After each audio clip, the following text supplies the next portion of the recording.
Halo, Assalamualaikum warahmatullahi wabarakatuh. Perkenalkan, nama saya Zulfikar Iswahani dari mahasiswa Matematika E 2020. Halo, perkenalkan, Assalamualaikum warahmatullahi wabarakatuh. Halo, perkenalkan, nama saya Zulfikar Iswahani, mahasiswa Matematika E 2019 dengan NIM 19305144018. Di sini saya membuat video guna untuk menyelesaikan tugas mata kuliah Data Mining dengan dosen pengampu Bapak Nur Hadi Waryanto.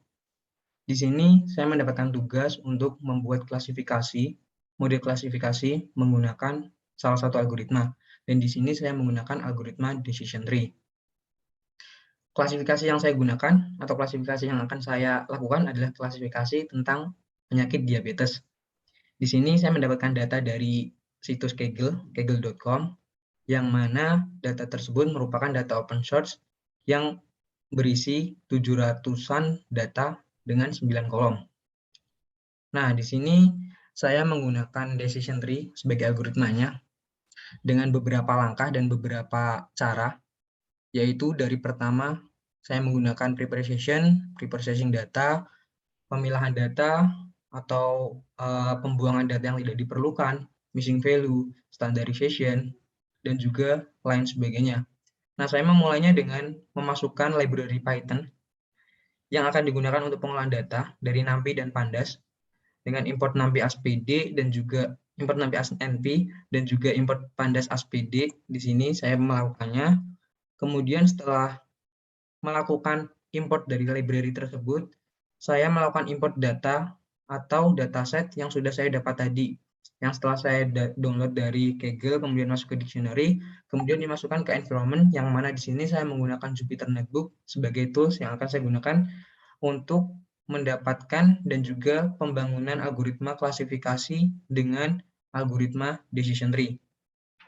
Nah, jadi di sini saya berikan nama variabel diabetes sebagai datanya. Kemudian karena datanya berekstensi CSV, sehingga sintaknya read_CSV. Nah, kemudian data diabetes sudah masuk kepada environment atau Jupyter Notebook. Nah, selanjutnya kita lihat data tersebut isinya apa aja dan lain sebagainya menggunakan diabetes.hit. Itu akan menampilkan 5 data teratas dari data diabetes. Ini udah saya jalankan, yang mana data diabetes itu memiliki 9 kolom dari pregnant sampai diabetes dengan data sebagai berikut. Pregnant 6 untuk baris 1, glukos 1487235, NaN 33,6, 0,627, 50, dan diabetesnya positif, dan lain sebagainya, sampai ada berapa sih data dari diabetes ini bisa dilakukan dengan cara mencari diabetes.shape. Oh, ternyata data tersebut memiliki baris 768 dan memiliki 9 kolom. Nah, itu tadi merupakan size ataupun shapes dari dataset yang akan saya gunakan dalam pemodelan decision tree algoritma pada klasifikasi. Nah, kemudian sebelum masuk ke preprocessing data atau preprocessing, saya mau melihat info dari dataset yang saya gunakan menggunakan diabetes.info. Ternyata ada 768 tadi, dan ada 9 kolom, dan juga data type yang ada pada data yang saya gunakan, ada data integer yang mana dari kolom pregnant dan juga age atau usia, dan juga ada data float dari glukos sampai pedigree, dan juga ada data yang mana tipenya adalah objek dari data kolom diabetes. Nah, jadi kita udah mendapatkan data nih. Data sudah masuk pada Jupyter Notebook, kita udah tahu datanya seperti apa, ada berapa data, dan tipe datanya seperti apa, dan sebagainya. Kita masuk ke tahap berikutnya. Kita masuk ke tahap berikutnya, yaitu preparation atau preprocessing data. Sebelum itu kita juga bisa melihat data paling bawah. Jika melihat data paling atas menggunakan diabetes.hit, maka misal kita melihat data bawah, kita bisa menggunakan diabetes.tail, yang mana ini merupakan data 5 terakhir dari dataset yang saya gunakan. Kemudian kita masuk ke preprocessing data dan juga preparation data atau menyiapkan data agar dapat digunakan dengan baik. karena konon pepatah mengatakan garbage in, garbage out, data yang masuk misalkan data bagus, maka nanti hasilnya juga akan bagus, akurasinya juga akan bagus. Semisalkan data yang masuk adalah data yang jelek atau data yang sampah dan lain sebagainya, maka hasil dan akurasinya juga akan jelek juga. Jadi sebisa mungkin kita bisa memaksimalkan atau membaguskan data di preprocessing data tanpa menghilangkan ataupun memberikan duplikasi atau lain hal sebagainya. Nah, kemudian di sini preparation data, saya memiliki beberapa langkah dan beberapa tahapan untuk preparation data, yaitu yang pertama dari melihat adakah missing value-nya, kemudian missing value-nya akan kita apakan, apakah kita drop, apakah kita ganti dengan nilai dari rata-rata atau min, ataukah kita ganti dengan nilai angka 1 semua, ataukah kita akan ganti dengan modus, dan lain sebagainya. Nah, di sini kita lihat dari data tadi, sudah terlihat ada data yang tidak memiliki angka, missing value ataupun NaN, yaitu dari Tricep ada, kemudian dari insulin juga ada. Nah, itu nanti bakalan masuk kepada preprocessing data, yang mana kita ganti. Kalau dari saya itu berencana untuk mengganti NaN tersebut menggunakan nilai rata-rata pada kolom tersebut. Jadi misalkan NaN di baris 766 dari Tricep, ini bakalan diganti dengan nilai rata-rata dari Tricep juga, atau kolom Tricep. Kemudian misalkan baris 764 milik insulin, belum memiliki data atau tidak memiliki data. Nah, itu bakal diganti dengan nilai rata-rata yang ada pada kolom insulin. Nah, di sini saya mau mencari tahu nilai rata-rata dari kolom Tricep dan juga insulin. Ternyata dari kolom Tricep memiliki nilai rata-rata 29,15 something dan juga nilai rata-rata dari insulin yaitu 155,5 something. Nah, ini merupakan nilai yang bakal kita masukin kepada data yang belum memiliki nilai missing value ataupun NaN ini dengan angka atau nilai rata-rata yang sudah kita dapat. Kemudian kita dapat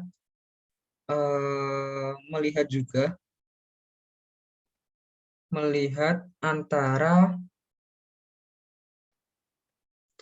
hasil dari diabetes negatif dan positif, yang mana didapatkan diabetes negatifnya ada 500, kemudian data diabetes yang positifnya adalah 268. Bisa dikatakan dari hasil tersebut data diabetes ini tidak imbang atau imbalance. Data negatifnya 500, sedangkan positifnya 268. Artinya, kita harus mengakali atau memberikan suatu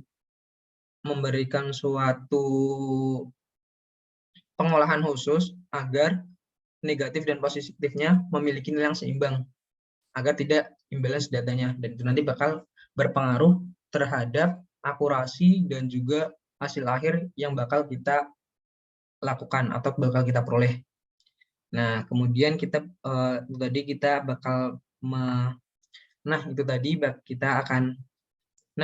kita akan mengolah preprocessing dari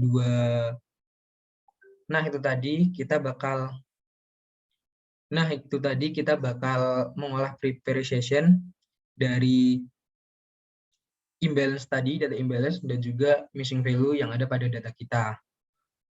Nah, ini tadi. Kemudian ini preprocessing yang pertama, kita memasukkan data rata-rata kita kepada data kosong yang ada pada data diabetes tadi menggunakan nilai rata-rata dengan sintak diabetes.fill.na, diabetes min.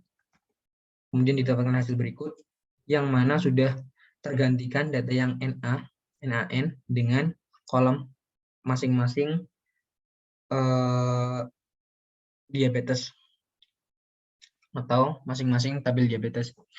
Seperti halnya pada insulin kolom 012 sebelumnya merupakan NaN semua, dan pada kolom insulin yang sudah kita preprocessing menggunakan sintak fill.na ini tadi sudah digantikan dengan data rata-rata pada kolom insulin yaitu 155,54 something dan lain sebagainya. Di Tricep juga sudah diganti, insulin juga sudah diganti.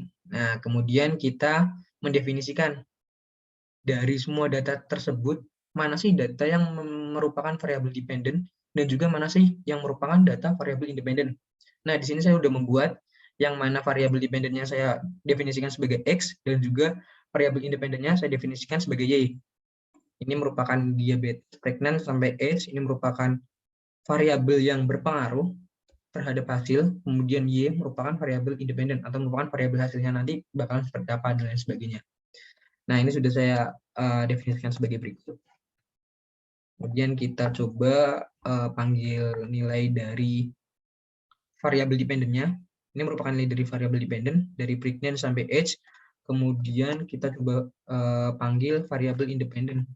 Nah, ini dia merupakan variabel independen, yaitu kolom diabetes dari positif, negatif, sampai data 767 negatif. Nah, untuk preparation yang pertama, atau mengisi missing value-nya tadi kita sudah lakukan. Kemudian saya akan melakukan preparation berikutnya, yaitu standarisasi. Yang mana standarisasi adalah pengubahan nilai dari masing-masing kolom dengan merubah skalanya. Yang mana skalanya misalkan di pregnant ini ada 6, 1, 8, 1 dan lain sebagainya, itu diubah menjadi min 1 sampai 1. Jadi semua kolom yang ada pada data ataupun variabel dependen akan dirubah pada skala yang sama agar memudahkan pengolahan dari modelnya nanti. Dan juga ini menggunakan standardization yang mana menggunakan rumus standar deviasi agar standar deviasinya setiap kolom itu sama. Kita rubah menggunakan library Escalern yang mana udah ada modul preprocessing.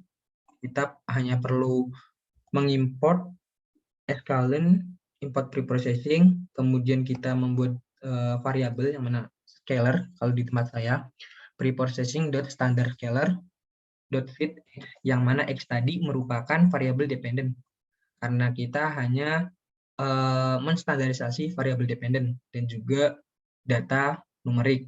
Kemudian kita coba scalar kita transform ke data yang sudah di standarization atau di standarisasi. Kemudian kita coba panggil dari Xscaler-nya. Nah, ini semua